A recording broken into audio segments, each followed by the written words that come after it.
안녕하세요. 오늘도 사연살롱을 찾아주셔서 감사합니다.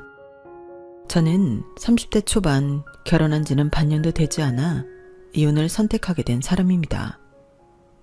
친구들을 만나면 농담 삼아 하는 말이 있는데요. 성질이 급해서 결혼도 누구보다 빨리 하고 이혼도 누구보다 빨리 했다고 이야기하곤 해요. 남들이 깜짝 놀랐던 이혼 속도만큼이나 결혼하는 과정도 속전속결이었거든요. 잠시 제 어린 시절에 대해 이야기하자면 형편이 좋지 않은 집에 외동딸로 태어났어요. 부모님께서는 사회인으로 제대로 자리를 잡으시기도 전에 소위 말하는 사고를 쳐서 저를 낳으셨어요.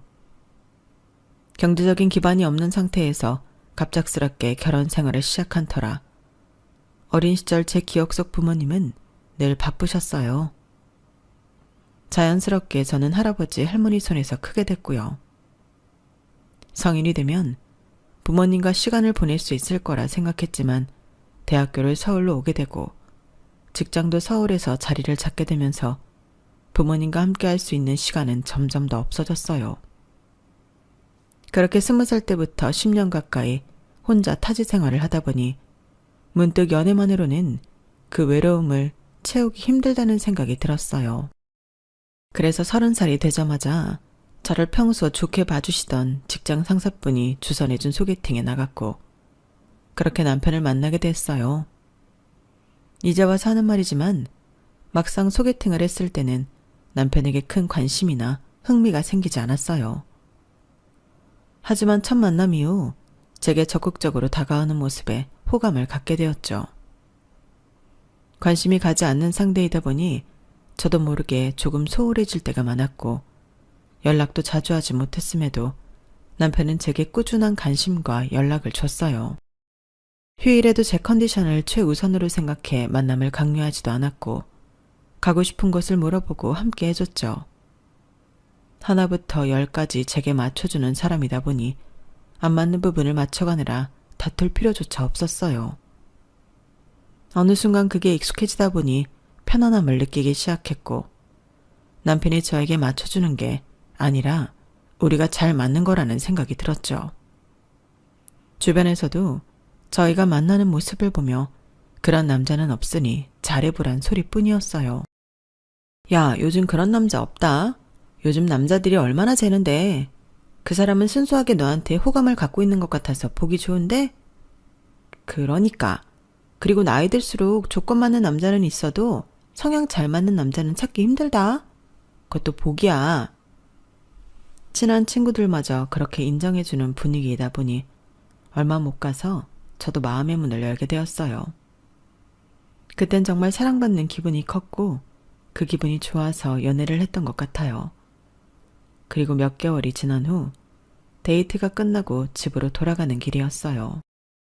저를 데려다주고 돌아가려던 남편이 갑자기 뒤를 돌아 제 손을 다시 잡더니 이렇게 말했어요. 우리 언제까지 이렇게 데이트 끝나고 헤어져야 해? 난 당신이랑 헤어질 때마다 너무 아쉬워. 나도 마찬가지야. 같이 있을 땐 너무 좋은데 헤어지고 나면 뭔가 공허하고 쓸쓸한 기분이야. 당신은 혼자 사니까 더 그럴 것 같아. 그래서 말인데 어차피 둘 다 나이도 있겠다. 우리 빨리 결혼해버릴래? 결혼? 너무 빠르지 않아? 늘 결혼하고 싶다는 생각은 있었어요. 주변에 저보다 빨리 결혼한 친구들이 가정을 꾸리고 사는 게 늘 부러웠거든요. 하지만 당시 남편과 사귄 지는 6개월이 이제 막 넘었을 때라 이른 감이 있었죠. 우리 나이에 빠르기는. 원래 이렇게 사랑에 눈멀어서 결혼하는 커플이 부부가 되어서도 잘 산대. 이것저것 생각이 많으면 그 생각 때문에 미뤄지다 결국 결혼 못하는 거고. 그리고 짧긴 했지만 우리 거의 매일 만났잖아. 이렇게 안 싸우는데 결혼한다고 뭐가 크게 달라질까? 바보처럼 그 말에 흔들리고 말았어요. 외로움에 지쳐있던 저에게 새로운 가정을 꾸리자는 제안은 너무나 달콤하게 들렸죠. 결혼하면 많이들 달라진다던데. 그건 오래 사귀고 결혼한 사람들이 그런 거겠지. 우리가 빨리 결혼한다고 그렇게 걱정할 것도 없어. 지금부터 결혼 준비한다고 해도 1년은 걸릴 거고. 그동안 당신이 내가 마음에 안 들고 못 믿어오면 파혼하면 되잖아. 그때 남편의 말이 어쩜 그렇게 구구절절 다 맞게 들렸는지 모르겠어요. 그 말을 온전히 믿고 싶어서 그랬는지도 모르겠네요. 친한 지인들에게 갑작스럽지만 결혼하게 되었다는 소식을 전했어요. 혼자로 지낸 기간이 꽤 되었던지라 반응이 좋을 줄 알았는데 오히려 당황스럽다는 반응이더라고요. 야, 네 애인 같은 사람 없는 거 맞긴 한데 그래도 결혼은 아직 너무 빠른 거 아니야? 아무래도 그런 감이 좀 있지? 근데 어차피 잘 맞아서 결혼할 거면 조금이라도 일찍 하는 게 낫잖아. 미뤄봤자 나이만 먹지. 그리고 결혼 준비하는 과정도 1년 걸리니까 그 사이에 아니다 싶으면 물으면 되는 거고. 넌 무슨 물을 생각부터 하고 결혼을 하니? 그냥 좀 심중하게 생각하는 게 나을 것 같은데. 그래, 좀 성급한 것 같긴 하다. 남자친구가 벌써 결혼하자고 해? 응, 데이트할 때마다 헤어지기 싫다나? 사실 나도 요즘 남자친구가 많이 좋아져서 헤어지고 나면 좀 울적했거든. 그래, 너희 두 사람이 좋다면야. 처음에는 놀란 얼굴로 말리던 친구들도 제 이야기를 듣더니 말을 아꼈어요. 당시엔 제 말에 설득이 된 거라고 생각했는데 다시 돌이켜보니 친구들이 말을 아낀 것 같더라고요. 아무튼 그런 만류에도 불구하고 저는 결혼을 추진했어요. 솔직히 말하면 결혼을 한다고 생각하니 정말 설레고 행복하더라고요. 걱정이 되는 부분도 물론 많았지만 그것보다는 저에게도 가정이라는 새 울타리가 생긴다는 생각에 마냥 들떠 있었던 것 같아요. 그동안 열심히 일해서 모아놓은 돈도 꽤 있고 수입도 나쁘지 않았더라 그럭저럭 괜찮은 수준에서 출발할 수 있겠다는 자신도 있었죠. 다행히 부모님께서는 인상 서글서글한 남편을 괜찮게 보셨고 다음은 제가 인사를 갈 차례가 되었어요. 깔끔하게 차려입고 시댁에 드릴 과일 바구니와 꽃다발을 챙겨서 남편의 차에 올라탔는데 차가 어느 대형 카페에 주차를 하더라고요. 왜 여기에 내려? 커피 마시게? 약속 시간 다 돼가는데 본가에 바로 가야 하는 거 아냐? 아, 엄마가 집을 안 치워놓으셔서 부담스럽다고 여기서 이야기 나누자고 하셨어? 여기서? 조금 당황했어요. 아무리 집을 안 치워놨다고 한들 보통 사람들이 다 관례처럼 하는 걸 벗어났으니까요. 제 반응을 보고 남편도 조금 당황한 듯 했어요. 아, 당신 온다고 열심히 치웠는데 좀 부족하게 느껴지셨나 봐. 이사 계획 있으셔서 내가 봐도 집이 좀 난장판이긴 해. 그래서 그런 거니까 너무 이상하게 생각하지 마. 남편이 그렇게까지 말하니 더 이상 말하기가 힘들더군요. 시부모님과의 첫 만남은 그렇게 대형 카페에서 이뤄졌어요. 안녕하세요, 어머님, 아버님. 아우, 어서 와요. 이야기 많이 들었어. 반가워요. 다행히도 직접 만나 뵙고 나니 걱정과 이유 모를 찜찜함이 금방 사라졌어요. 두 분 모두 환하게 웃는 얼굴로 저를 반겨주셔서 긴장했던 마음이 빠르게 녹아내렸거든요. 그래, 결혼 준비는 잘 되어가고? 네, 틈틈이 하고 있습니다. 우리 지환이가 이렇게 참한 여자친구를 며느리로 데려와서 너무 좋으네. 안 그래도 만나면 이야기하려고 했는데 신혼집을 두 사람 대출해서 하려고 한다면서? 네, 아무래도 괜찮은 집에 살려고 하니 대출이 필요하긴 하더라고요. 아우, 그러지 마. 지환이가 아직 이야기 안 했지? 실은 지환이 결혼하면 우리 집에서 신혼집을 해주려고 하고 있었거든. 신혼집이요? 처음 듣는 이야기였어요. 제가 알기론 남편의 집이 형편이 안 좋은 건 아니지만 그렇다고 넉넉한 형편인 것도 아닌 걸로 알고 있었거든요. 놀란 눈으로 남편을 보자 남편이 머쓱한 듯 웃더라고요. 놀랐지? 나도 얘기 듣고 놀랐어. 엄마한테 집이 한 채 더 있다고 하시더라고요. 아, 너무 감사하지만요, 어머님. 저희 집에서는 사실 부모님께서 보태주실 게 많지 않아서 최대한 손 안 벌리고 준비하려고 했었거든요. 아, 그래? 뭐 그래도 둘 다 대출 내서 좋을 건 없지 않니? 괜히 대출 내지 말고 신혼집으로 그 집 빌려줄 테니까 돈 더 모을 때까지만이라도 그 집에서 지내는 건 어떻겠니? 처음에는 신혼집을 해주신다고 하더니 제 반응을 보시곤 갑자기 돈 모을 때까지만 그 집을 빌려주시겠다고 제안하시더라고요. 조금 야속하게 느껴지긴 했어도 친정 부모님께 손 벌릴 생각은 없던 터라 차라리 다행이라는 생각이 들었어요. 그런데 그렇게 해도 될까요? 너무 죄송해서. 월세나 전세하시면 큰돈 되실 텐데 저희한테 빌려주신다는 게 내가 그 집을 아예 주겠다는 것도 아니고 그냥 빌려준다는 건데 뭐 어때?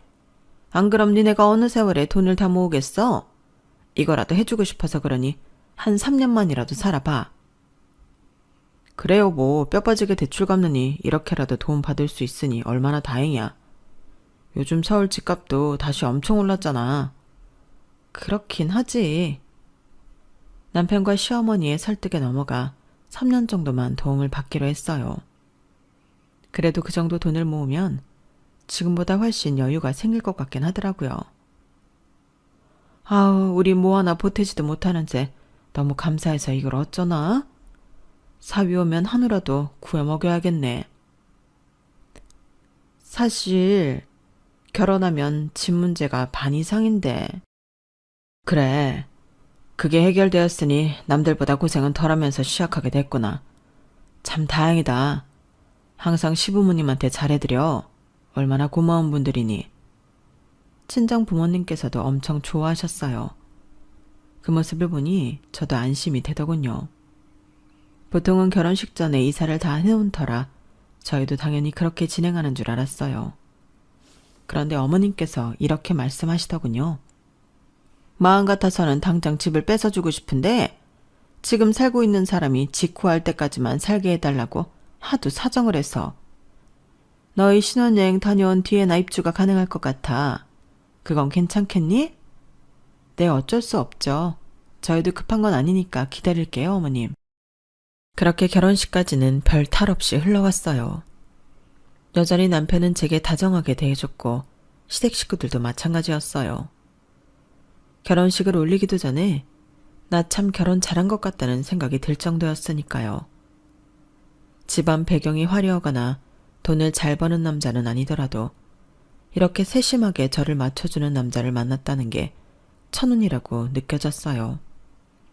게다가 바라지도 않았던 집 문제까지 해결이 되었으니 정말 하늘이 절 돕는 것 같았어요. 다만 내심 마음에 걸리는 것 한 가지는 결혼식을 올리기 전까지도 시댁에서 저를 집에 초대한 적이 없다는 점이었어요.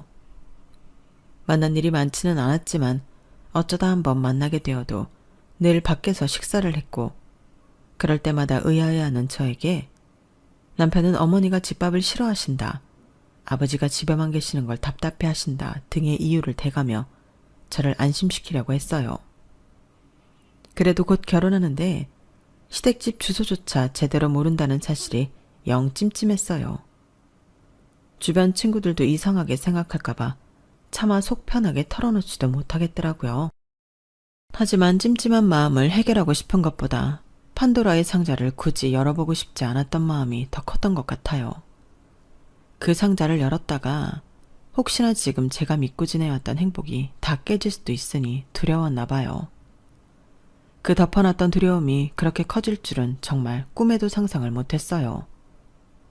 화려하진 않아도 나름대로 제 로망들을 실어난 결혼식을 올렸고 아름다운 휴양지에서 행복한 시간을 보내고 한국에 돌아왔어요. 저희가 앞두고 있는 건 오직 이사뿐이었죠. 신혼여행이 끝난 바로 다음 주가 이사 날짜로 잡혀 있었거든요. 신혼여행을 다녀와서도 당분간 따로 지내야 한다는 게 믿기지 않았지만 동시에 애틋하게 느껴지기도 했어요.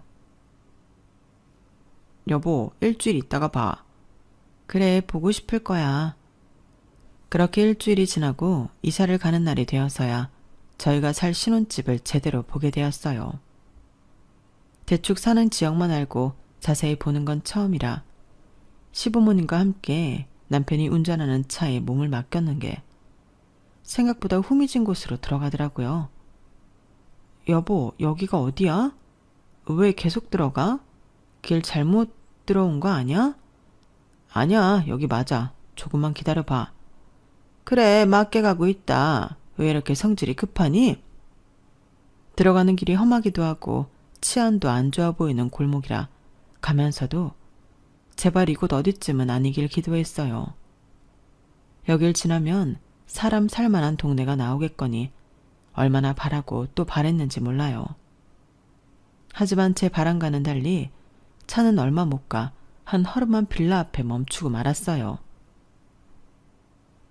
내리자. 네? 뭐해 다 왔어. 얼른 내려서 집 봐야지. 얼떨떨한 얼굴로 내려서 시부모님과 남편 뒤를 따라갔어요. 다 쓰러져 가기 직전인 6층짜리 집 꼭대기까지 계단을 타고 올라가시더군요. 당연히 엘리베이터는 없었어요. 우리가 큰맘 먹고 여기 주인집 니네한테 주는 거야. 방도 여러 개고 넓으니 쾌적할 거다. 선심 쓰듯 말씀하시는 어머님의 모습을 보며 그래도 겉보기와는 달리 안쪽은 괜찮으니 저리 자랑스럽게 말씀하시는 거겠지? 하며 마지막까지 희망을 놓지 않았어요.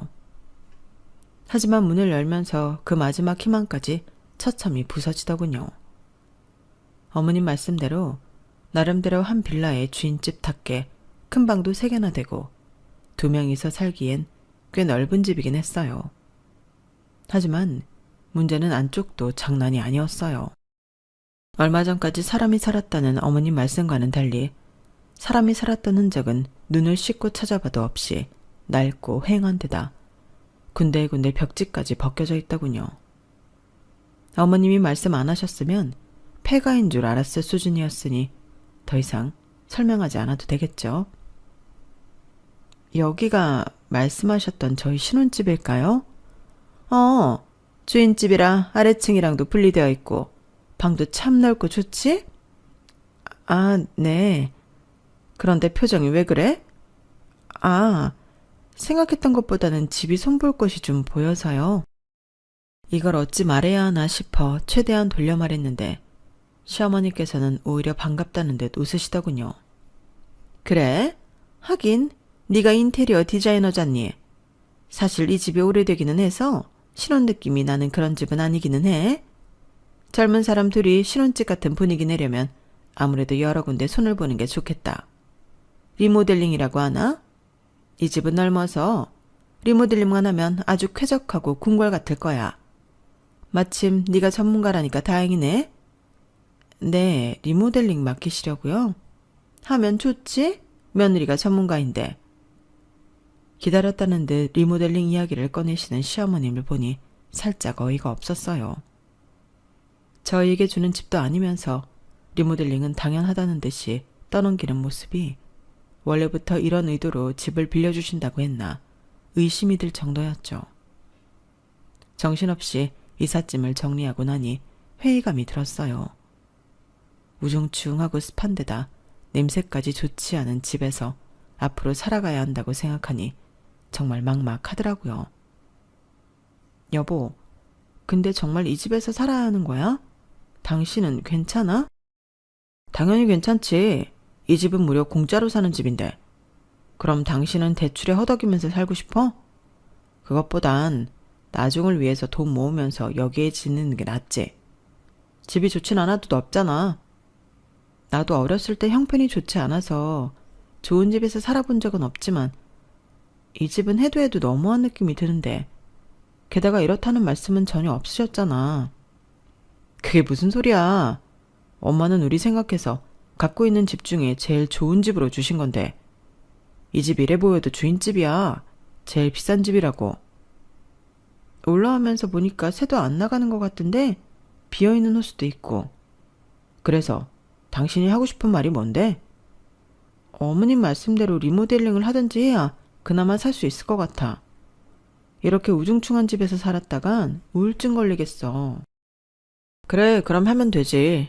당신 전문이잖아. 당신이 알아서 잘해봐. 이제 우리만의 신혼집이니까. 근데 이 집을 받을 것도 아니고 어머님 소유 집인데 함부로 리모델링 해도 되는 거야? 엄마가 하라고 했으니까 괜찮지. 오히려 리모델링 해드리면 엄만 좋아하실걸? 근데 그럼 리모델링비는 어머님께서 내시는 거지? 여기 리모델링해서 괜찮게 쓰려면 비용이 많이 들 것 같아서. 비용? 당신 회사에서 하면 무료로 어떻게 안 되나? 당신 이제 직급도 꽤 높잖아. 그게 말이 돼? 다 회사 돈 나가는 건데 이걸 어떻게 무료로 해달라고 해. 내 회사도 아니고. 아, 뭐야. 당신 대표님이랑 친하다며. 그럼 뭐 할인은 어떻게 안 되나? 무슨 할인받을 생각부터 해. 일단 어머님이 리모델링 의사가 있으시면 어머님 집이니까 어머님이 원하시는 대로 리모델링 해드리는 게 우선일 것 같아. 내가 말씀드려 볼게. 그날은 밤새 침대에서 뒤척였어요. 뒤통수를 맞았다는 생각이 지워지지 않아서인지 잠이 도저히 안 오더라고요. 다음날 아침이 되어서 저는 바로 어머니께 전화를 드렸어요. 어머님, 저예요. 리모델링 견적은 어느 정도 생각하고 계실까요? 견적? 그거야 뭐 비싸면 비쌀수록 집이 더 좋아지는 거 아니겠니? 그렇기는 하죠. 그래도 너무 부담되지 않는 선에 사는 게 좋으니까요. 니네 형편에 맞춰서 하렴? 어차피 집값은 아꼈으니 여유는 있을 거 아니니. 이왕 하는 거 새집처럼 리모델링하면 니네도 더 오래 살 수 있고 좋지? 어머님, 리모델링 비용은 어머님께서 지불하시는 거죠? 저희 집이 아니라서 저희가 마음대로 리모델링하는 건 좀 아닌 것 같고 어머님 취향에 맞춰서 하는 게 나을 것 같아요. 아우, 내가 다 늙어서 취향은 무슨. 새집 되면 그걸로 족하지. 근데 리모델링은 니네 능력으로 해야 되지 않겠니? 집도 해줬는데 리모델링까지 내 돈으로 해놔라 하는 건 내 입장에서도 좀 그렇구나. 어차피 그 집 리모델링에서 제일 좋은 사람은 니네 둘인데 그것까지 시부모한테 해달라고 하는 건 좀 그렇지 않니? 네, 어머님. 저희 집이면 저도 그렇게 하겠는데 그게 아니니까요. 어머님께서 리모델링 하시면 제가 최대한 어머님 원하시는 견적에서 맞춰서 잘해드릴 수는 있는데 저희 마음대로 집에 손대기는 마음이 불편해서요. 그지. 리모델링 하려면 비용이 꽤 많이 들 텐데. 니네한테나 그럴 돈이 있지. 나는 여유가 없구나. 어차피 니네 나가고 세주면 그만인 집인데 신혼집 치고는 분위기가 어둡고 칙칙하니 원하면 리모델링 하라는 소리였지. 내가 내 돈 주고 리모델링 하고 싶다는 뜻은 아니었어. 나는 됐으니 니네 하고 싶으면 하고 아니면 냅둬라. 어머님께서는 능청스럽게 전화를 끊어버리셨어요. 전화를 끊고 나니 제가 뭘 들은 건가 싶어서 머리가 멍해지더라고요. 그리고 나니 하나둘씩 현실 감각이 깨어나더군요. 전에는 곧 행복해질 거라는 최면에 취해 미처 챙기지 못했던 것들이 눈에 밟히기 시작했어요. 결혼 전까지 한 번도 데려가지 않았던 시부모님 댁 역시 저희에게 준 집과 별반 다르지 않더라고요. 다 이유가 있어서 그랬던 건데 당시엔 정말 놀라울 정도로 의심하지 못했던 거죠. 야, 니네 시어머니 너 통해서 집세로 리모델링 하려고 한 거네. 너무 속보인다. 절대로 해주지 마. 친구들 역시 시어머니의 의도를 바로 알아채고 제게 조언해줬지만 그 집에서 하루하루 살수록 불행해지는 기분이 들었어요. 하루 종일 일에 시달리라 퇴근 후 집에서 보내는 시간들조차 휴식으로 느껴지지 않더라고요. 오히려 결혼 전이 나았다 싶을 정도여서 결국에는 제 성에 못 이겨 리모델링을 결심하게 됐어요. 여보, 나 더 이상은 이 집에 못 살겠어. 내 돈이 들더라도 리모델링을 해야겠어. 그래, 그러자. 나도 당신이 괜찮은 줄 알고 그러려니 했는데 이 집은 도저히 사람 살 곳이 아니야. 신혼부부가 살 공간은 더더욱 아니고 이왕 돈 들이는 거 최고로 들여서 꾸며보자.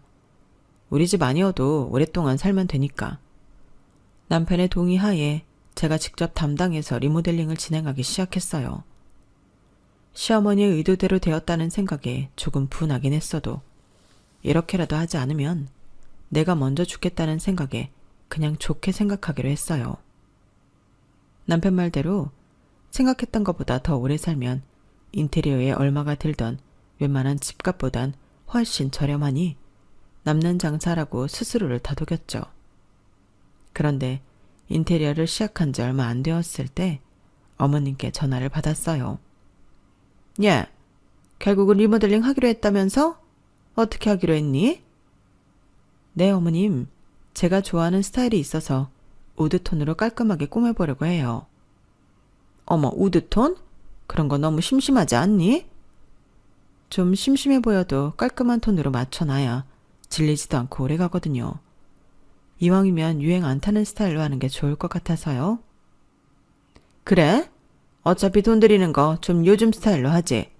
거참 궁금해서 안 되겠네. 내가 너희 회사에 좀 놀러 가도 되겠니? 네? 회사예요? 며느리 본업하는 모습도 궁금하고. 아, 어머님. 회사는 고객 외에 외부인은 출입 금지라서요. 죄송해요. 다음에 기회 되면 보여드릴게요. 어머? 고객 외에 출입 금지면 나도 들어갈 수 있는 거 아니니? 내가 그 집 주인이잖아. 내가 고객이 아니면 대체 누가 고객이야? 어머님이 말도 안 되는 논리를 펼치면서 회사까지 찾아오겠다고 하시길래 인상이 절로 찌푸러졌어요. 하다 회사까지 오겠다니 생각만으로도 너무 피곤하더라고요. 적당한 핑계로 둘러댔는데도 기어이 오겠다는 어머님을 보며 한 가지 좋은 생각이 떠올랐어요. 네, 그럼 계약서에 서명은 어머니 성함으로 해야 되는데 괜찮으세요? 서명? 서명만 내 이름으로 하고 비용 지불은 니네가 하는 거지? 그래야죠. 그래, 그럼 그럴게. 가기 전에 한번 연락하마. 네. 딱히 그땐 이걸 이용할 생각은 없었어요. 그냥 혹시 모를 나중을 대비해 놓은 거였죠. 그런데 이걸 기가 막히게 쓸 날이 오게 되더라고요. 어머님은 제 돈 내고 제가 기획하는 인테리어에도 하나부터 10까지 토를 달면서 의견을 내시더라고요. 어머님, 저희 마음대로 하라고 하지 않으셨어요? 의견을 너무 많이 주시는데 그 의견들이 저희 방향이랑 맞지 않아서요. 아우, 그래도 그 집이 내 집인데 니네 취향으로만 맞출 수 있니? 나는 이런 건 영 취향이 안 맞아서 좀 빼주라. 어머님의 의견에 맞춰 하나둘 조율하다 보니 결국 나온 결과물은 제가 원하던 것과는 180도 다르게 나왔어요. 게다가 이것저것 고급 자재를 추가하고 요구가 많아지니 원래 잡았던 견적보다 비용은 훨씬 비싸게 나왔고요. 어머님이 회사에 오실 때마다 녹초가 된 저를 보며 대표님께서는 안쓰럽게 웃으시며 제 어깨를 쳐주셨어요. 우리 김 실장이 고생이 많네. 그나저나 견적은 이렇게 많이 나와도 괜찮은 거야? 회사 먹여 살리려고? 저도 그럴 생각은 없는데 어머님이 너무 우기셔서 거절하기도 영 힘들고 어쩌다 보니 이렇게 돼버렸네요. 시어머니 등살 이기는 며느리가 어딨겠어. 걱정 말라고. 김 실장은 우리 우수사원이니까 파격적으로 가격 빼줄 테니까. 감사합니다, 대표님. 말씀뿐인 줄 알았는데 대표님은 정말로 깎을 수 있는 가격은 다 깎아서 진행할 수 있도록 배려해 주셨어요. 덕분에 금전적으로 부담은 훨씬 줄어들었죠. 공사는 한 달간 진행됐고 공사하는 한 달간은 다시 남편과 떨어져 지냈어요. 인테리어를 진행하면서 남편과의 사이도 소원해졌어요. 시어머니와의 갈등 사이에서 제 편이 되어줄 줄 알았던 남편은 늘 은근슬쩍 갈등을 피하면서 어머님 편을 들어주었거든요. 이번 일 역시도 웬만하면 엄마 집이니 엄마 뜻을 따르라고 주장하는 남편 때문에 더욱더 제가 원하는 방향으로 흘러가지 않았어요. 결혼 전에는 저만을 위해 다 맞춰주던 사람이 결혼 후에는 태도가 싹 변하는 걸 겪고 나니 제가 믿고 있던 것들에 의심이 싹 트기 시작하더라고요. 그래도 저는 마지막까지 신혼집만 아니었더라면 우린 괜찮았을지도 모른다는 한 줄기 희망을 품고 있었어요. 인테리어가 끝나고 집은 전과는 아주 다른 새 집이 되었어요. 남편과도 한 달을 떨어져 지냈던 탓인지 화사한 집에서 다시 생활을 함께 시작하니 이제야 비로소 신혼다운 느낌도 들고 좋더라고요. 하지만 그 짧은 평화마저도 어머님이 방문함과 동시에 깨지고 말았어요. 세상에 집이 좋아도 너무 좋다. 역시 우리 며느리 능력이 좋네. 어쩜 이렇게 내가 원하는 걸 찰떡같이 알아듣고 해줬을까? 마음에 들어도 너무 마음에 든다. 그치? 엄마 이런 집에 늘 살고 싶어 하셨잖아요. 이제 소원 푸셨어? 그럼. 역시 같은 집이어도 인테리어만 바꾸면 이렇게 새 집처럼 된다니까. 너네 적당히 살다가 나가면 이제 월세도 잘 나가겠다. 이 집 팔긴 아깝고 새는 안 나가고 얼마나 고추덩어리던지. 우리 아들 덕분에 팔자 폈네 폈어. 어머님, 그게 무슨 말씀이세요? 갖고 계신 집 중에 이 집이 제일 새 잘 나간다고 하지 않으셨어요? 더는 무슨 바보니? 너도 며칠 못 참고 바로 인테리어 한 집이 새가 나가겠어? 아니, 옛날엔 잘 나갔지. 근데 이제 빌라가 너무 노후돼서 그런지 잘 안 나가더라고. 요즘 젊은 사람들은 죽어도 고생하기 싫어하니까. 넓은 것만으로는 만족을 못 하더라고. 그 순간 정말 망치로 머리를 얻어맞은 것 같았어요. 새가 잘 나가는 집이라 세입자 내보내는 게 시간이 걸려서 신혼집에는 늦게 입주를 해야 한다는 말도 다 거짓말이었던 게 그날 탄로가 난 거예요. 그동안은 심증만 있고 아니겠지 했던 일이 사실로 판명이 나니 정말 미치겠더라고요. 더 기가 막힌 건 남편도 그 사실에 대해 전혀 놀라지 않고 이미 알고 있던 눈치였어요. 그날은 하도 충격을 받아서 그런지 반박할 말도 따질 힘도 없어서 오히려 입을 다물게 되더라고요. 전투 의지를 잃는다는 게 무슨 말인지 체감했던 날이었어요. 그렇게 힘들게 안 맞는 의견 조율해가며 만들어 놓은 새 신혼집조차 꼴보기가 싫더라고요. 인테리어 한 곳곳에 시어머니의 취향이 묻어있는 것만 봐도 소름이 끼칠 정도였어요. 하지만 시어머니의 소름 끼치는 행적은 거기서 끝나지 않았어요. 다음 명절은 지원이네서 모일 거야. 지원이네로 바로 오렴. 네? 어머님, 왜 명절인데 저희 집에서 모여요?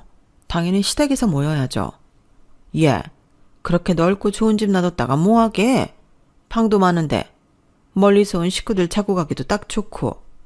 그 집이 니네 집도 아니고 내 집이니 모이자고 하는 거 아니니? 이럴 땐 가족끼리 좀 같이 쓰고 해야지. 아무리 어머니 명인 집이어도 저희가 살고 있을 땐 저희 의사를 먼저 물어보셔야죠. 지금은 저희가 집 주인이잖아요. 네가 돈 한 푼 안 내고 그저 내 아들이랑 결혼했다는 이유만으로 그 집 주인이 된 건데 그게 주인이라고 할 수 있니? 그냥 좀 시어머니가 하자는 대로 하면 어디가 덧나? 그래 여보, 당신 집 문제에 있어서는 너무 예민해. 엄마 집은 좁잖아. 좀 더 쾌적한 집에 가족들 초대하면 다 같이 더 좋은 시간 보낼 수 있는 건데 왜 그래? 시어머니는 틈만 나면 저희 집을 어떻게든 가족회관처럼 쓰려고 하더라고요. 그걸 막으려고 하면 방해하면서 한술 더 뜨는 남편 때문에 부부싸움만 수십 번도 더한 것 같아요. 당연히 남편과 사이가 급격히 안 좋아진 건 말할 것도 없었죠. 그러던 어느 날 야근을 하고 돌아왔는데 정말 믿지 못할 광경을 마주하게 됐어요. 여보, 이게 뭐야? 내 책상이랑 왜 다 밖에 나와 있어?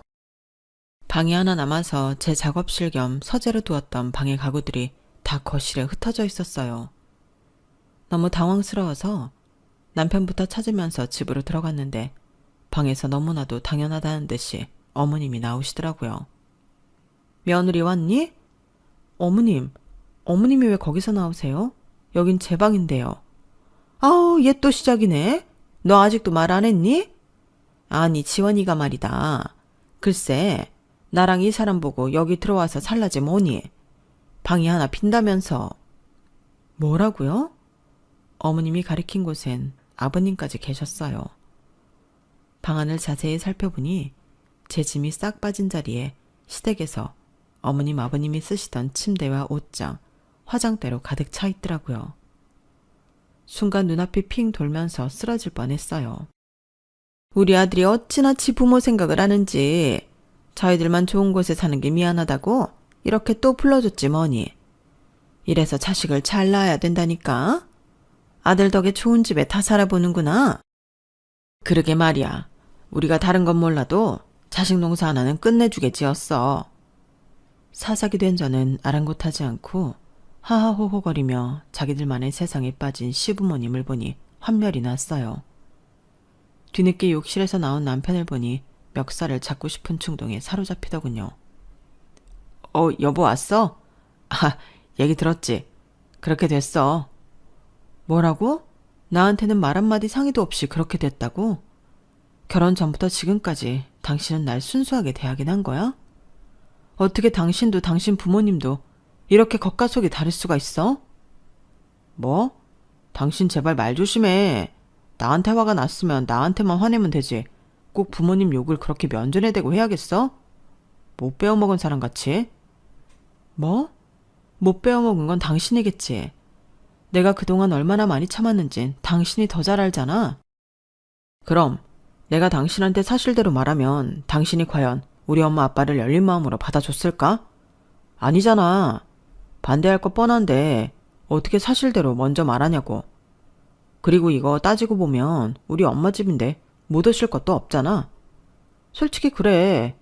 엄마 아빠 먼저 모셔오면 당신이 쫓아내지 못하겠지 싶은 생각으로 먼저 모셔왔어.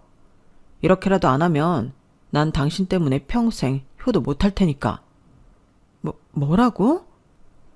생각해보면 분명 그런 기미가 있었을 텐데 전 그날 그 순간까지도 남편이 그렇게 하늘이 내려준 효자일 거라곤 꿈에도 상상 못했어요. 남편의 본색을 보고 나니 정말 더는 이 사람과 남은 생을 함께할 순 없겠다 싶더라고요. 그래, 당신이 맞아. 내가 감히 시부모님을 쫓아낼 순 없지. 대신 내가 나갈게.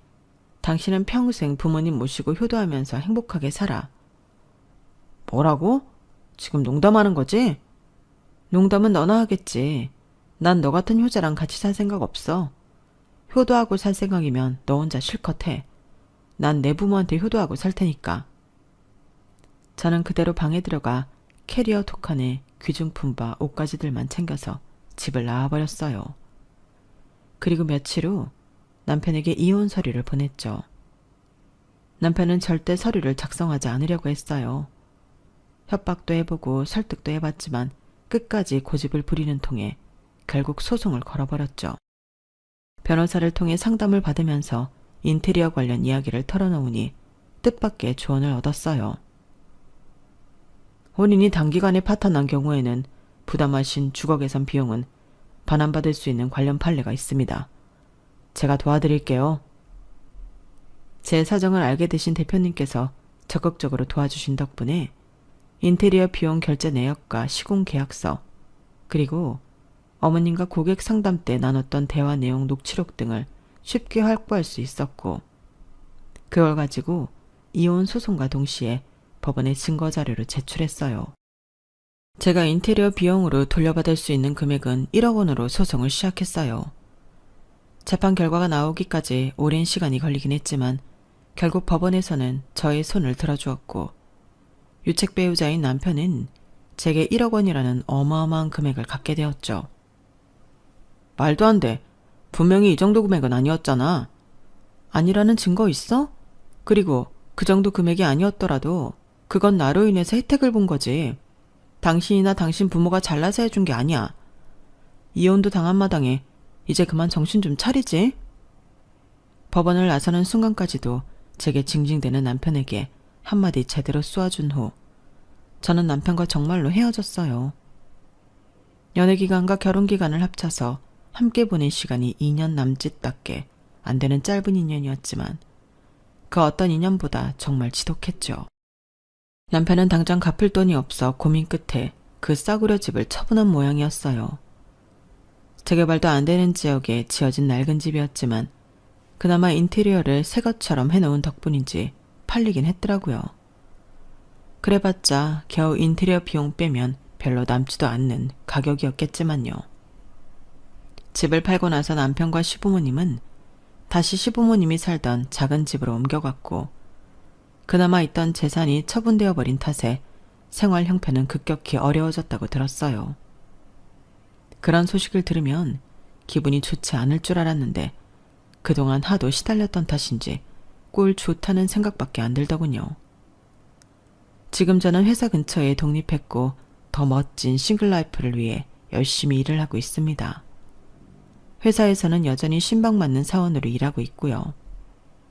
외로움에 시작한 결혼 생활이었지만 이런 일을 겪고 나니 사실은 제 인생이 그다지 외롭지만은 않다는 생각이 드네요. 가장 어려울 때 도와줬던 사람들이 곁에 있어서 든든하거든요. 지금 돌이켜보면 그 시절에 저는 너무 외롭고 불안해서 제대로 사람을 판단할 여유조차 없었던 것 같아요. 누가 제 옆에 있기만 하면 저절로 행복할 거라 착각했던 것 같아요. 그 일을 겪고 난 후에야 제대로 깨달았어요. 외로움은 타인이 채워줄 수 없고 급하게 기대서 시작한 관계는 서로에게 짐이 될 뿐이라는 걸요. 이제 저는 혼자여도 충분히 행복할 수 있다는 걸 배워가는 중입니다. 제 사연은 여기까지예요. 들어주셔서 감사합니다. 항상 행복한 하루하루 되세요. 여러분, 사연 댓글에 응원과 현명한 조언 부탁드려요. 좋아요와 구독은 저에게 큰 힘이 됩니다. 오늘도 좋은 일 가득하세요.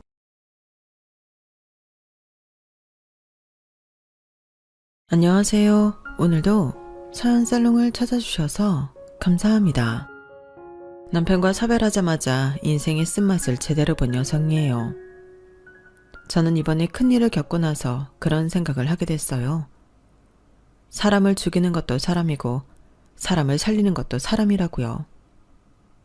남편이 세상을 떠나고 생각지도 못했던 빚더미에 오르게 됐을 때 정말 숨이 꽉 막혀서 죽을 것만 같았어요. 이제 겨우 7살이 된 딸아이를 데리고 살 일도 막막한데 억대 빚이라니. 육아 때문에 파트 아르바이트로 푼돈벌이를 하던 저로서는 그냥 죽으라고 하는 거나 마찬가지다 싶었거든요. 그렇다고 나 살자고 연세 드신 친정 부모님 노후 자금까지 뺏어서 쓸 수도 없는 노릇이고 그 외에는 어디서도 도움을 청할 곳이 없었어요. 그러던 차에 우리 모녀한테 손을 내밀어준 사람이 생긴 거예요. 평소 저랑 사이가 좋았던 것도 아니고 마음 터놓고 대화를 많이 나눠본 적도 없는 의외의 사람이었죠. 사실 제가 용기를 내서 사연을 보내게 된 것도 바로 그 사람 때문이에요. 너무 고마운 마음에 공개적으로 감사 인사를 하고 싶었거든요. 그럼 지금부터 벼랑 끝에서 기사회생했던 제 사연을 들려드릴게요. 저는 친구들이 대학에 갈 때 공장에 가서 돈을 벌었어요. 이제 막 고등학교를 졸업한 여자애가 공장에 들어가 일을 한다고 하면 가족들을 먹여 살리기 위해 미싱을 돌리던 그 옛날 여공들을 떠올리실지 모르겠지만 실상은 많이 달랐어요. 저는 제 손으로 가족을 먹여 살려야 할 필요도 없었고 미싱은 실제로 본 적도 없을 만큼 그쪽으론 문외한이었으니까요. 저는 단지 다른 직종에 비해 월급도 세고 회사 복지도 좋아서 선택한 일이었거든요. 어린 시절부터 딱히 공부에 소질이 없었던 터라 저희 부모님도 제가 대학에 들어갈 수 있을 거라는 기대는 하지 않으셨어요. 그저 밝고 건강하게 자라주기만을 바랐을 뿐이었죠. 그런 부모님의 기대를 저버리지 않겠다 다짐했던 건 아니었지만 결과적으로는 기대에 부응한 셈이 되었어요. 고등학생 때부터 고등학교를 졸업할 때까지 저는 정말 친구들과 행복한 학창시절을 보냈거든요. 아침에 눈을 뜨면 하루가 기대돼서 가슴이 설레고 힘이 막 솟는 것 같았어요. 왜 미취학 아동들 중에 노는 게 너무 즐겁고 좋아서 밤에 잠을 안 자겠다고 떼를 쓰는 아이들 있잖아요.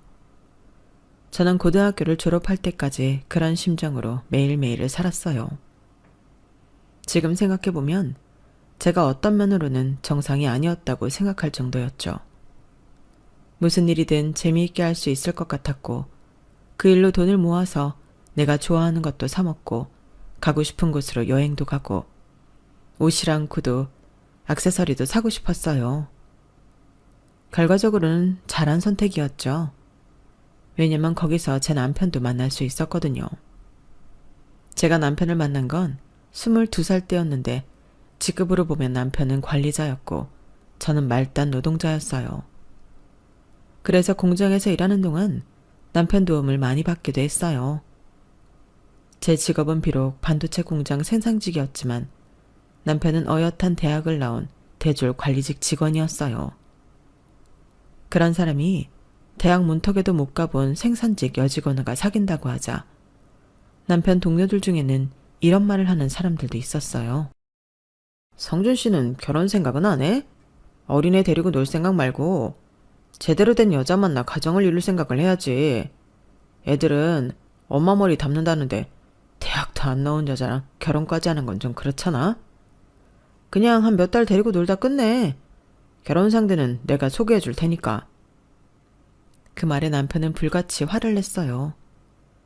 남편이 과하다 싶을 정도로 화를 냈던 건 제가 그 근처에서 듣고 있었기 때문이었어요. 그걸 몰랐던 남편 동료는 자기가 틀린 말을 한 것도 아닌데 왜 그렇게 화를 내냐며 오히려 자기가 화를 내더군요. 그러다 자신 등 뒤에 서 있는 저를 발견하고는 얼굴이 새빨개져서는 얼른 사과를 하곤 도망치듯 자리를 떠나려고 했어요. 그래서 제가 불러 세웠죠. 사과는 받을게요. 그리고 윤대리님이 하신 말씀이 다 틀린 건 아니라고 생각해요. 저희 엄마도 종종 그런 말씀을 하셨거든요. 자식은 엄마 머리를 담는다고요. 그런데 대학을 안 나온 여자라고 해서 머리가 나쁜 건 아니에요. 머리에도 여러 종류가 있잖아요. 공부머리도 있고 일머리도 있고 노는 머리도 있고 그 밖에도 여러 가지가요. 솔직히 저는 공부머리는 별로였던 것 같아요. 대신 저한테도 좋은 머리 하나쯤은 있지 않을까요? 성윤 씨를 걱정해 주시는 마음은 감사해요. 하지만 연애는 우리가 알아서 할게요. 웃는 얼굴에 침 못 뱉는다고 남편 동료는 살살 웃어가며 할 말 다 하는 제 앞에서 더는 아무 말도 하지 못했어요. 자신의 동료의 말에 제가 상처받았을까봐 걱정하는 남편을 보니 이상하게 기분이 좋더라고요. 나 대신 화를 내주는 모습도 좋았고요. 그래서 오히려 제가 남편을 달래주려고 노력했어요. 자기야, 기분 풀어. 상대가 아무리 나한테 상처를 줘도 내가 그걸 받아주지 않으면 그건 나한테 아무것도 아닌 게 되는 거야. 그냥 상대가 만들어낸 상처일 뿐이지. 난 조금도 상처 입지 않았어. 그러니까 자기가 나 대신 마음 아파할 거 없단 얘기야.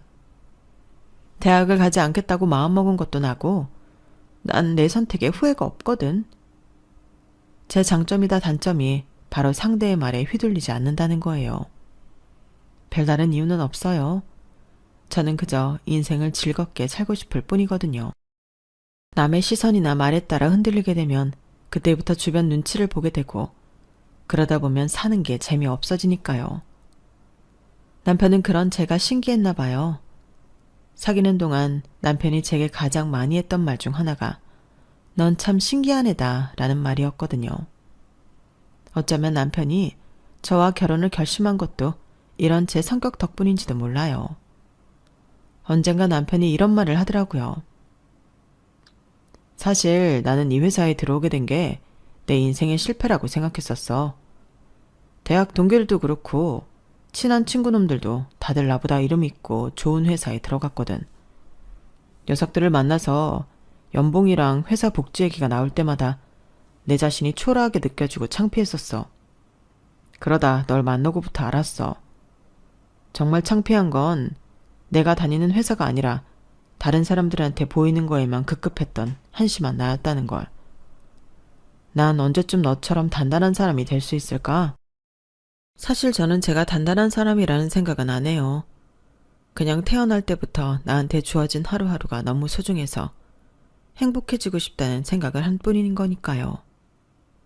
그래서 24밖에 안 된 어린 나이에 결혼을 하면서도 앞으로 펼쳐질 결혼 생활에 대한 걱정보다는 청사진만 돌려봤던 것 같아요. 결혼을 하고는 일뿐만 아니라 집안 살림까지 겸해야 해서 노동시간이 긴 공장을 그만두고 집 근처 다이소에 취직을 했어요. 처음부터 정직원이 된 건 아니고 파트 사원으로 일하다가 점장님이 정직원 추천을 해주셔서 입사한 지 1년도 안 돼서 정직원이 되었어요. 처음 들어갔을 땐 진열 일을 했었는데 정직원이 되고부터는 점장님이 캐셔를 맡으라고 하시더라고요. 속으로 얼마나 쾌재를 불렀나 몰라요. 솔직히 진열하는 일이 스트레스가 좀 심한 편이거든요. 저도 나름대로 공장 일을 오래 해서 손이 빠른 편이긴 했는데 엄청난 물량을 3시간 안에 정확히 진열하는 건 매일매일 시간과의 싸움이었거든요. 다들 아시겠지만 다이소 제품 종류가 엄청 많잖아요. 거기다 손님이 많다 보니 재고 빠지는 속도도 엄청나고. 하지만 진짜 문제는 따로 있었어요. 그건 바로 제 사수였죠. 제 사수가 좀 야박한 사람이었거든요. 뭘 제대로 가르쳐주질 않는 거예요. 그래놓고는 제가 질문을 하면 한숨부터 푹 쉬고는 몇 번을 말해줘야 하냐고 화부터 내더군요. 애초에 가르쳐주지도 않았으면서 말이죠. 아무튼 처음엔 일이 서툴고 잘 모르는 일을 시간에 쫓겨가면서 일을 하다 보니 실수도 많았어요. 그러니 사수한테 지적도 많이 받았고요. 그러니 일이 재미있을 리가 없었죠. 태어나서 처음으로 밥맛이 없을 정도로 나름 스트레스를 받게 된 거예요. 그런데 타고난 천성이 그런 건지 얼마 지나지 않아서 사수가 지적을 하면서 인신공격에 가까운 핀잔을 주어도 그렇게 크게 타격을 받지 않게 되더라고요. 그런 모습에 사수는 더 화가 났는지 다른 직원들 앞에서까지 제게 과할 정도의 핀잔과 수치심을 느낄 만큼의 폭언을 일삼았고, 우연히 그 장면을 목격한 점장님이 사수를 불러 개인 면담을 하셨어요. 그리고 얼마 뒤 사수는 다른 지점으로 업무 지원을 가게 되었죠. 그때 점장님이 그러시더라고요. 세화 씨는 참 대단한 사람이네요. 나라면 그런 말도 안 되는 괴롭힘을 당하면 붙어서 싸우든 사표를 내든 했을 텐데 어떻게 표정 하나 안 바뀌고 웃으면서 참고 일할 수가 있어요? 아무튼 마음고생 많았을 텐데 잘 버텨줘서 고마워요. 점장인 내가 진작 상황 파악을 하고 교통정리를 했어야 했는데 늦어서 미안합니다. 저를 괴롭히던 사수를 타 지점으로 보내준 것도 고마운데 굳이 사과까지 해주시니 고맙기도 하고 기분이 얼떨떨했어요. 점장님은 그동안 직장 내 괴롭힘을 당했던 제게 보상이라도 해주듯 캐셔럴 업무 이동을 해주셨고 그 덕에 전보다 훨씬 편하게 일을 할 수 있었어요. 사실 직장에 말은 안 했지만 중간에 한번 고비가 있긴 했어요. 사수가 히스테리에 가까울 정도로 저를 따라다니며 트집을 잡고 시비를 걸어와서 직장을 옮길까 생각했거든요. 그런데 그러지 못했던 이유가 있었어요. 당시 시동생이 결혼을 앞두고 있었는데 시아버지께서 하시던 일이 어렵던 때라서 아버님을 대신해 우리 부부가 결혼 비용을 도와야 했거든요. 저희 역시 그리 생활이 넉넉한 편은 아니어서 대출을 받아 시동생 결혼 비용을 대기로 했는데 제가 일을 그만두면 대출 상환도 힘들게 뻔해서 마지못해 참을 수밖에 없었던 거죠. 시동생은 제 남편보다 좋은 대학을 나와서 대기업에 다니고 있었는데도 이상하게 버는 돈에 비해 모아놓은 돈은 별로 없었어요. 그 이유를 알게 된 건 시동생이 결혼을 한다고 집에 동서를 데려오면서였어요. 살면서 한 번도 만져본 적 없는 명품백에 명품 구두. 근처만 가도 기분이 좋아지는 고가의 향수를 쓰는 동서를 보니 이런 여자를 사로잡기 위해 시동생이 자신의 분수에 넘치는 돈을 써가며 공을 들였을 거라는 생각이 절로 들었어요. 딱 봐도 집안 간의 경제 수준 차이가 심했음에도 불구하고 시동생 내외가 결혼을 할 수 있었던 건 다름 아닌 속도 위반이었어요. 동서가 시댁에 인사를 드리러 왔을 때 이미 임신 2개월 차였거든요. 남편한테 들어보니 동서 집안에서 결혼 허락을 한 것도 그 때문이라고 하더라고요. 어쩌면 시동생은 처음부터 그걸 노리고 있었는지도 모르지만요. 결혼 허락은 받았지만 직장 생활을 하면서 모아놓은 돈도 별로 없고 은행 대출에도 한계가 있어서 결국 저희가 5천만 원을 대출받아 결혼 비용을 대주게 되었어요. 남편이 처음 그 말을 꺼냈을 때 사실 조금 망설여지기는 했어요. 아무리 형제라지만 굳이 우리가 결혼 비용까지 대줘야 하나 생각했거든요. 그래서 대답을 않고 망설였는데 남편이 그러는 거예요. 우리 집 살림이 원래는 지금처럼 어렵지는 않았어. 아버지 사업이 잘 돼서 형편이 좋았으니까. 그러다 내가 대학교 3학년 때부턴가 아버지 사업이 어려워졌고 그 바람에 하루아침에 폭삭 가라앉아버렸어. 못 살던 집 살림이 피면 첫째가 제일 혜택을 못 받고 잘 살던 집이 망하면 막내가 제일 고생이라고 하잖아. 우리 집은 후자라서 막내인 종민이가 고생을 많이 했어. 나는 장남인 덕분에 과외며 학원, 해외 어학연수까지 누릴 건 다 누리고 살았지만 종민이는 그렇지 못했거든. 내가 군생활할 때 종민이가 고등학생이어서 형으로서 도움도 못 해줘서 특히 늘 마음 한구석에 미안한 마음이 있어. 학원은커녕 문제집도 제대로 못 써보고 공부해야 했거든.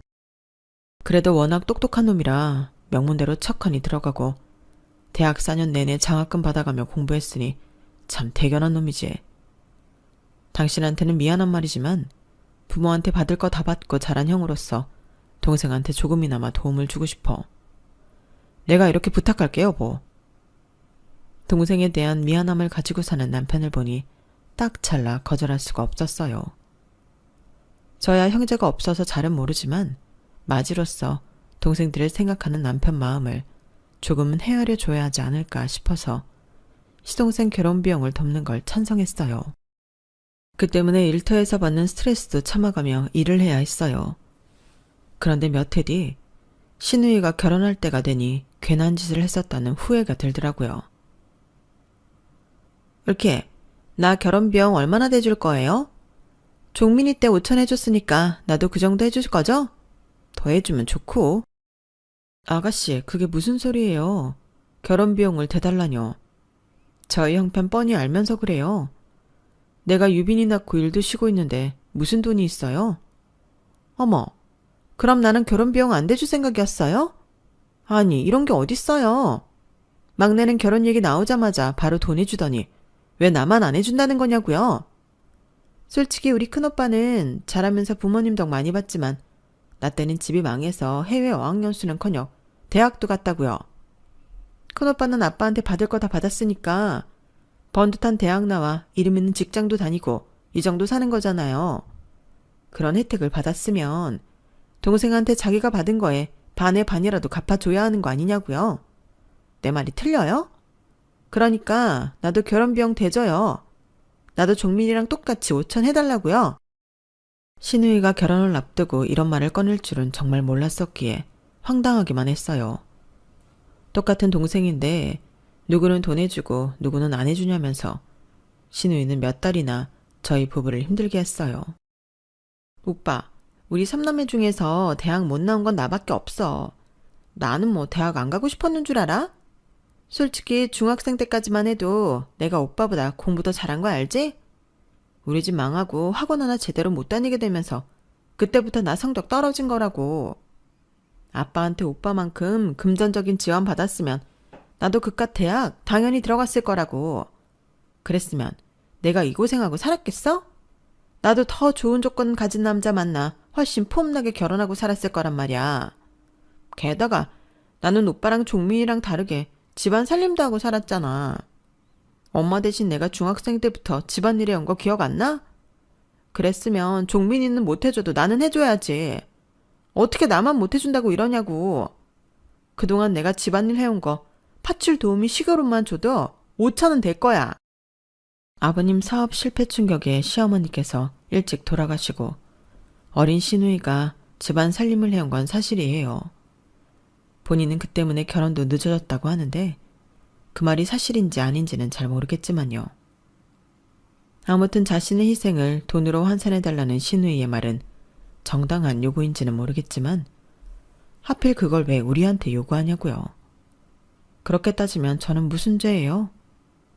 그런데 이번에도 남편은 제게 부탁을 하더라고요. 5천까지는 아니어도 3천 정도라도 만들어주자고요. 하지만 당시에 저는 출산 이후 일을 쉬고 있던 때였고 남편 앞으로는 이미 대출을 풀로 받은 처지라 돈을 마련할 방법이 없었어요. 그래서 제가 친정 부모님께 돈을 빌려다 신우이 결혼 비용을 대주게 되었어요. 없는 살림에 신우이랑 시동생 결혼 비용을 대주다 보니 정작 저희 형편은 나아질 기미가 보이지 않았어요. 육아만 아니었다면 저도 나서서 돈을 벌었겠지만 아이를 봐줄 사람이 없어서 그러지도 못했어요. 남편 월급으로 대출금 갚아가며 애까지 키우고 살려니 매달 빠듯하게 넘기느라 친정 부모님께 빌린 돈의 이자는커녕 원금도 못 갚고 있었죠.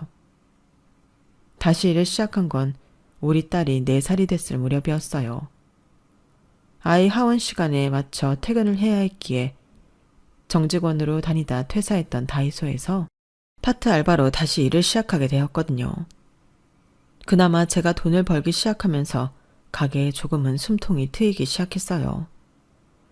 그래봐야 빠듯한 생활은 크게 다를 바 없었지만요. 일과 육아를 겸하며 사는 와중에도 시댁 경조사에 대한 책임은 오롯이 제 몫이었어요. 시어머니 제사와 명절을 지낼 때 일하는 사람은 저 하나뿐이었거든요. 남편이 옆에서 돕기는 하지만 어디까지나 설거지나 잔심부름 정도지 음식을 하고 상을 차리는 건 제가 다 해야 했어요.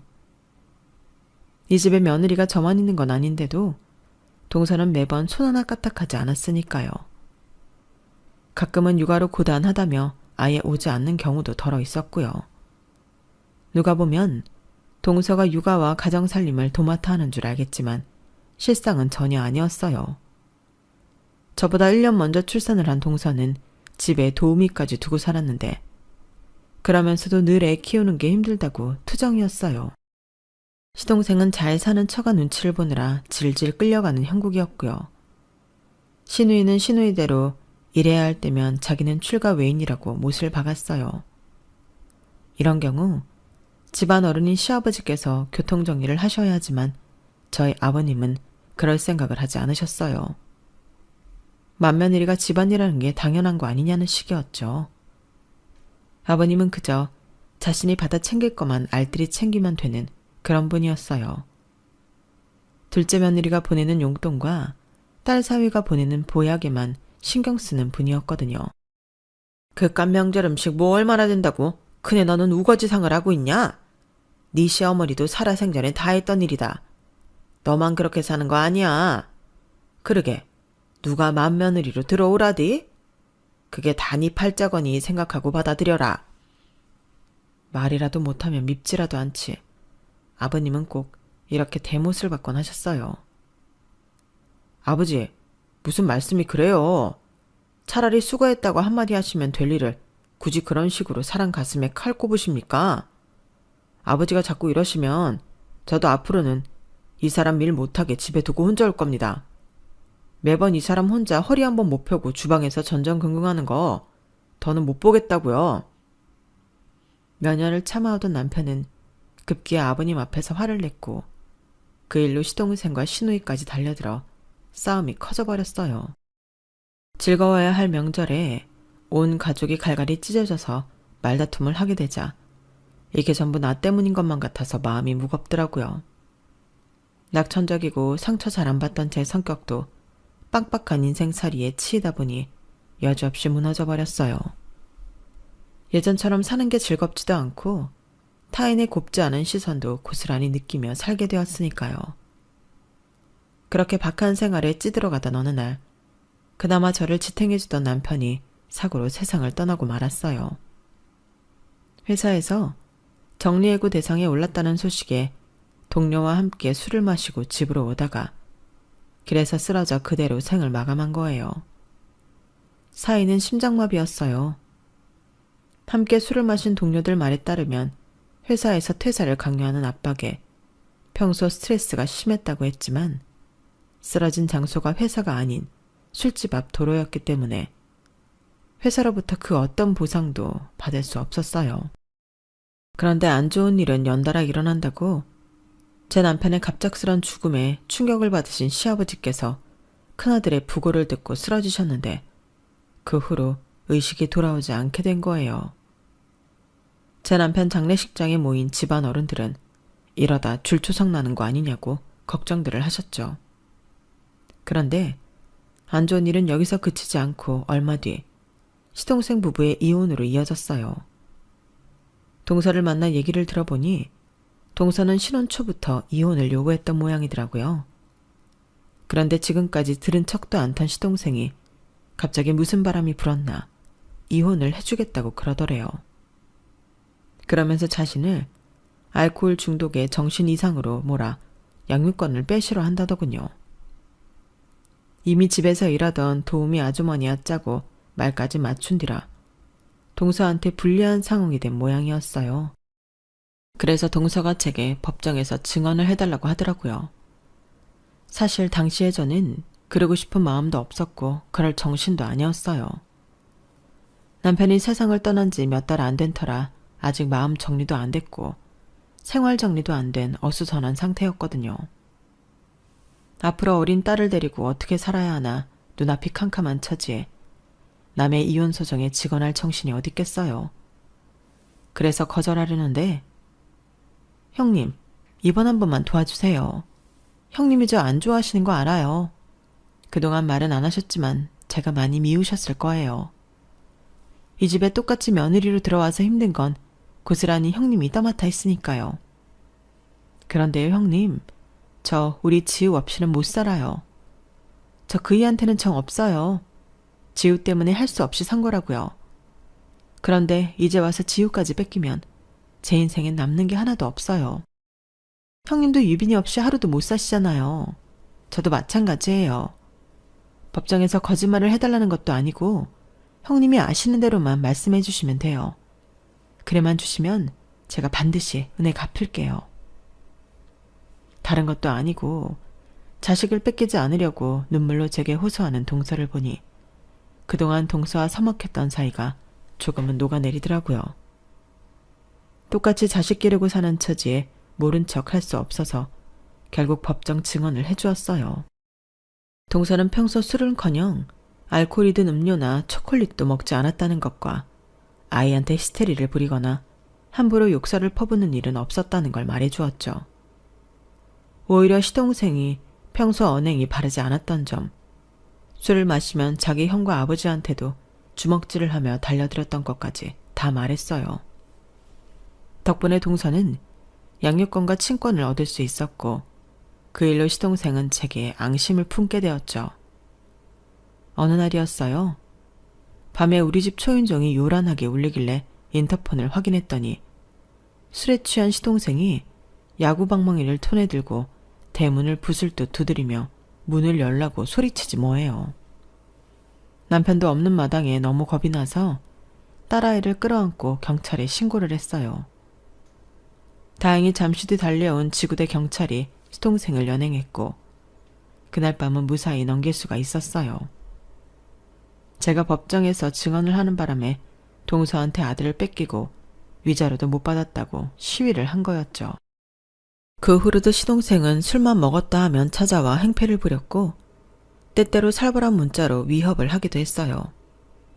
남이면 접근 금지라도 신청하겠지만 가족이니 그러지도 못하고 마음만 졸일 뿐이었어요. 신우이한테 전화해 도와달라고 부탁을 해봤지만 자기도 막내 동생은 어떻게 못 말린다는 소리만 하더군요. 아버님이 입원해 계신 병원도 신우이랑 교대로 봐야 하고 시어머니랑 남편 제사도 있어서 시동생과 얼굴을 안 보고 살 수는 없잖아요. 돌아오는 시어머니 제사 때는 어쩌나 한 걱정을 하고 있었는데 밤늦게 아버님 간병인한테 전화가 왔더라고요. 병원에서 환자가 오늘을 넘기기 힘들 것 같으니 가족들을 부르라고 했다고요. 부랴부랴 딸아이를 데리고 병원으로 갔더니 신우의 내외와 시동생은 이미 병원에 도착해 있더라고요. 그동안 저를 괴롭혀오던 시동생이었지만 그날은 조용하더라고요. 아무래도 상황이 그래서 그런 것 같았어요. 아버님은 그날 자정을 넘기고 얼마 안 돼 세상을 떠나셨어요. 남편이 세상을 떠나고 몇 달간 병상에 의식도 없이 누워 계셨던 터라 신우이와 시동생은 어느 정도 마음의 준비를 하고 있었던 것 같더라고요. 아버님 장례를 치르고 며칠 뒤 신우이와 제가 아버님 혼자 살고 계시던 본가 정리를 했어요. 저희 아버님이 뭘 버리지 못하는 성격이라서 창고에 먼지 쌓인 서류부터 예전에 사업을 하실 때 쓰시던 장부 하나하나까지 죄다 박스에 들어있더라고요. 신우이는 그걸 하나씩 꺼내보며 가끔 눈물을 짓기도 했고 손으로 먼지를 쓸어내기도 했어요. 가구랑 큰 집기는 스티커를 사다 붙여서 내놓았고 가전제품은 무료로 수거해주는 정부기관에 신청을 해놓았어요. 그리고 아버님이 사시던 집은 부동산에 내놓기로 했어요. 은행에 대출이 많이 끼어있는 집이라서 팔아도 손에 쥐는 건 얼마 안 될 거라고 하더군요. 신우이는 집이 팔리면 3등분해서 새 집이 나눠 갖자며 집이 팔리면 연락을 주겠다고 했어요. 그렇게 일주일도 안 된 어느 날 신우이가 전화를 했더라고요. 벌써 집이 팔렸나 하고는 내심 기대를 했는데 뜻밖에도 이상한 소리를 하지 뭐예요. 올케 언니, 오빠가 사금융에서 집 담보로 돈 빌린 거 알고 있었어? 2억 5천이나 빌렸다는데 알고 있었냐고. 아니, 그게 무슨 소리예요? 우리 그이가 왜 돈을 빌려요? 그랬으면 돈이라도 쥐고 있었을 텐데. 우리한테 그런 돈이 어딨다고. 몰라. 아빠가 가지고 있던 서류 중에 오빠 이름으로 된 차용증이 있더라고. 날짜를 보니까 오빠가 주기 한 달 전이길래 우리 그이가 업체에 전화해봤더니 안 그래도 전화 통화도 안 되고 이자도 안 들어와서 주소지로 찾아갈 생각이었다는 거야. 당장 정금 상환하라고 난리야. 정말 몰랐던 거야? 느닷없는 사채 얘기에 심장이 뚝 떨어지는 기분이었어요. 2억 5천이나 사채를 쓸 생각이었다면 남편이 제게 말을 안 했을 리 없다는 건 알지만 그래도 모르는 일이니까요. 남편이 생전에 회사에서 퇴사 압박을 받자 종종 그런 말을 했거든요. 여보, 퇴직금이랑 대출 좀 받아서 치킨집이라도 차릴까? 경험이 없으니까 돈이 좀 들더라도 프랜차이즈로 하는 게 좋겠지. 당신이 좋아하는 땡땡땡 치킨으로 할까? 아니면 우리 유빈이가 좋아하는 땡땡 치킨으로 할까? 그때는 그저 한번 해보는 소리겠거니 했었는데 남편이 사금융에 대출을 받았다는 얘기를 들으니까 그때 그 일이 가볍게 지나치지만은 않았어요. 하지만 대출을 받았다면 남편 통장 어디에라도 그 흔적이 있어야 할 텐데 아무리 찾아봐도 흔적이 없는 거예요. 혹시 나 모르게 딴 주머니를 차고 있었다면 모르겠지만요. 그런데 며칠 뒤 제 전화로 사금융 직원이 전화를 했더라고요. 제가 남편 전화번호를 말소하는 바람에 이제야 연락이 닿았다며 신우이한테 들은 대로 대출금 2억 5천만 원과 이자를 이달 말까지 전액 상환하라고 했어요. 그래서 우리는 그 돈을 받은 적이 없다고 했더니 자신들이 이체한 제 남편 명의의 계좌를 알려주더라고요. 은행에 알아보니 입금 내역에 사금융명과 함께 2억 5천만 원이 찍혀 있더라고요. 정말 헛웃음밖에 안 나왔어요. 계좌 확인이 됐으니 저는 꼼짝없이 2억 5천을 갚아줘야 했으니까요. 남편 계좌로 들어온 돈은 박천만이라는 사람 개인 계좌로 고스란히 빠져나갔더라고요. 난생 처음 듣는 사람 이름이라서 이 사람을 어떻게 찾아야 할지도 막막했어요. 남편이 죽고 남편 퇴직금으로 얼마 안 되는 은행 빚을 갚고 우리의 대학 보낼 자금은 쥐고 있을 수 있겠다 생각했는데 생각지도 못한 억대 빚을 떠안게 되다니 가슴이 꽉 막히는 기분이더군요. 게다가 당시 제가 연이은 집안의 병고 때문에 온전히 취직도 못하고 파트타임을 전전하며 생활비 정도 버는 수준이었기 때문에 더 먹먹하더라고요. 상황을 들은 신우이 내외는 차라리 상속을 포기하라고 했어요. 어차피 남편 앞으로 생길 돈이라곤 아버님 집 정리하고 받을 몇 천만 원이 다인데 그거 안 받고 2억 5천 빚을 탕감받으면 그게 낫지 않겠냐고요. 듣고 보니 그 말이 맞는 것 같긴 했어요. 그래도 혹시 몰라서 이혼한 동서한테 한번 물어봐야겠다 생각했어요. 동선의 작은 오빠가 변호사라서 도움을 좀 받을 수 있을까 해서요. 그래서 동서한테 전화해 자초지종을 설명했더니 대뜸 이러지 뭐예요. 형님, 상속 포기는 하지 마세요. 차라리 지금 사는 집, 전세집 빼고 아버님 집 한 돈 받아서 빚 갚으세요. 동서, 그럼 당장 유빈이랑 나는 어디서 살라고. 서산에 있는 친정은 집도 작아서 우리가 얹혀 살 수도 없단 말이야. 그랬더니 동서가 뭐라는 줄 아세요? 한 달에 200씩 드릴게요. 우리 집에 들어와서 우리 지우 봐주세요. 이 정도면 입주 도우미 급여는 될 거예요. 형님한테 나쁜 조건은 아닐 거예요. 뭐? 동서, 지금 그걸 말이라고 해? 일전에 동서가 그랬지. 반드시 은혜 갚는다고. 이게 은혜를 갚는 거야? 어떻게 사람이 화장실 들어갈 때랑 나올 때 마음이 이렇게 달라? 내가 동서 도와주느라 시동생 등살이 얼마나 힘들었는지 알아? 사람이 이러는 거 아니야. 돈 좀 있다고 사람 무시하지 말라고. 너무 서운하고 화가 나서 버럭 소리를 지르고 울먹였어요. 그랬더니 동서가 기가 막힌 얘기를 하더라고요. 형님, 지금부터 제가 하는 얘기 잘 들으세요.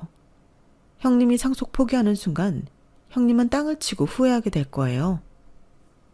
그렇게 시작된 동서의 얘기는 한참을 이어졌어요. 얘기는 동서가 이혼하기 전, 그러니까 내 남편이 세상을 떠나기 전으로 거슬러 올라갔어요. 예전에 아버님이 사업을 하시던 때 아버님께 돈을 빌리고는 안 갚았던 박천만이라는 분이 있었는데 우연히 길에서 마주쳤던 모양이었어요. 그분이 당장은 돈을 갚을 능력이 안 되니 자기 땅 중 일부를 넘겨주겠다고 했던가 봐요. 개발을 앞두고 있는 곳이라 가격이 오를 일만 남은 땅이라서 5, 6년만 묵혀두면 10배는 너끈히 오를 땅이라고요. 그 말에 아버님은 시동생을 시켜 그 땅에 대해 알아보게 했고 박천만 씨 말대로 땅값이 오를 일만 남은 땅이라는 걸 알게 되었대요.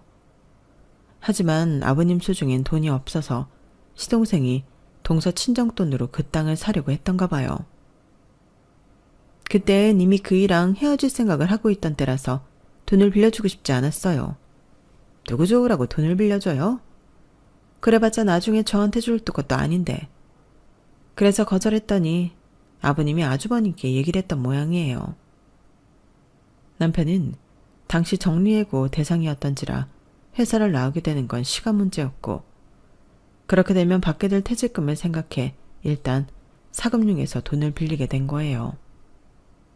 퇴직금 나오면 바로 갚고 이직해서 대출받아 나머지 빚도 정리할 생각으로요. 자기가 땅을 살 기회를 놓친 시동생은 그 일로 동서와 이혼을 하기로 마음먹었다더군요. 모르긴 해도 땅 문서 아버님 댁 어딘가에 있었을 거예요. 아주버님이 형님한테 비밀로 하고 산 땅인데 문서를 집에 가져가진 않았을 테니까. 혹시 모르죠. 그이나 신우이가 땅 문서를 보고 일부러 형님한테 상속 포기하라고 그러는 건지도. 그러니까 내 말대로 우리 집으로 들어오세요. 나랑 같이 애들 키우며 살아요, 형님. 동서의 말에 가슴 울컥했어요. 딸아이와 함께 벼랑 끝에 내몰린 나에게 손을 내밀어준 유일한 사람이었으니까요. 그래서 동서 말대로 집을 정리하고 동서 집으로 들어갔어요. 그랬더니 신우이랑 시동생이 난리를 치더라고요. 그냥 상속 포기하면 간단한 걸 이혼한 동서 집에서 도우미 생활이 웬 말이냐면서요. 내 말들을 안고 그들의 행동을 보니 가증스럽기 짝이 없더군요. 그래서 한마디 해줬어요. 내일은 내가 알아서 할게요. 아버님 집 정리되면 우리 그이 상속분이나 보내줘요. 나머지는 내가 알아서 할 테니까. 그렇게 저는 살던 집을 정리하고 받은 전세 보증금으로 남편의 빚을 갚았어요. 그리고는 동서집에 들어가 살게 되었죠. 말로는 입주 도우미로 일하라며 월급까지 줬지만 실제로는 공동육아나 마찬가지였어요. 이듬해 동서가 친정도움으로 카페를 열고부터는 제가 집에서 아이들을 보고 동서가 바깥일을 하며 살게 되었죠. 그렇게 6년을 동서집에서 살던 저희 모녀는 이후 집을 얻어나와 살게 됐고 이후로 3년 뒤 그 문제적 땅을 팔아 아파트로 이사를 했어요. 2억 5천을 주고 샀던 땅은 10배가 훌쩍 넘게 올랐거든요. 덕분에 지금은 돈 걱정 않고 딸아이와 함께 살고 있답니다. 한때는 얄미운 동서였지만 지금은 제 절친이 되어버린 지우 엄마는 사업선이 좋아서 그 사이 카페를 2개나 더 오픈해서 사업가로 변신을 했어요. 요즘엔 툭하면 전화해서 저한테 집에서 놀면 뭐하냐고 자기 가게 중 하나를 맡아서 운영해보라고 옆구리를 콕콕 찌르고 있답니다. 요즘 들어 그런 생각을 하곤 해요. 살아온 인생도 다르고 성격도 많이 다르지만 내 자식을 위하는 모정 하나만큼은 닮았던 우리 동서지간은 전생의 부부가 아니었을까 하고요. 아무쪼록 귀한 인연 오래오래 잘 지키며 살아갈 생각입니다. 지금까지 제 사연을 들어주셔서 감사합니다. 여러분의 곁에도 소중한 인연들이 많으시길 바랍니다. 감사합니다. 여러분, 사연 댓글에 응원과 현명한 조언 부탁드려요. 좋아요와 구독은 저에게 큰 힘이 됩니다. 오늘도 좋은 일 가득하세요.